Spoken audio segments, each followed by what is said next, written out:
અમદાવાદ શહેરમાં ગુનાખોરી પણ કાબુ મેળવવા માટે પોલીસ દ્વારા હાલમાં ઓટો રિક્ષાઓની નોંધણી ચાલી રહી છે. ત્યારે અમદાવાદના પૂર્વના વિવિધ પોલીસ મથકો બહાર સવારથી રિક્ષા ચાલકોની કતારો લાગી જાય છે.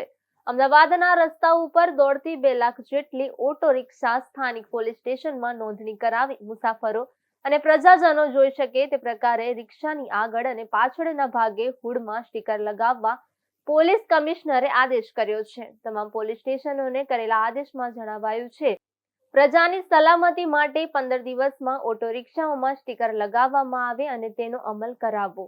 મહિલાઓ સાથે ચોરી લૂંટના બનાવો બને છે ત્યારે પ્રજાની સલામતી માટે પોલીસ સ્ટેશનના રજિસ્ટરમાં નોંધણી કરાવી હોય તેના નંબર, પોલીસ સ્ટેશનનું નામ અને અમદાવાદ શહેર પોલીસ ડાયલ નંબર 112નું લખાણ હોય તેવા સ્ટીકરો લગાવવા અમલવારી કરાવવી. 2 લાખથી વધુ રિક્ષામાં 10 લાખથી વધુ લોકો દરરોજ મુસાફરી કરે છે ત્યારે સુરક્ષા માટે આદેશ કરાયો છે. वीरेंद्र सिंह।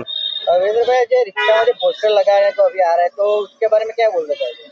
साहब ये पोस्टर इसलिए लग रहे हैं कि ये अपना कोई पैसेंजर बैठे, कोई बात हो जाए, सामान छूट जाए या कोई लफड़ा हो जाए तो पैसेंजर को याद रहे कि ये किस नंबर का रिक्शा था, इसलिए ये नरोड़ा थाने में डिटेल सब लोग दे रहे हैं। अंदाजे कितनी रिक्शाओं में ये स्टिकर लगा हुआ है? हाँ, तो अभी तो 60 में रोज 50-60 रिक्शे में स्टिकर लगी जाए।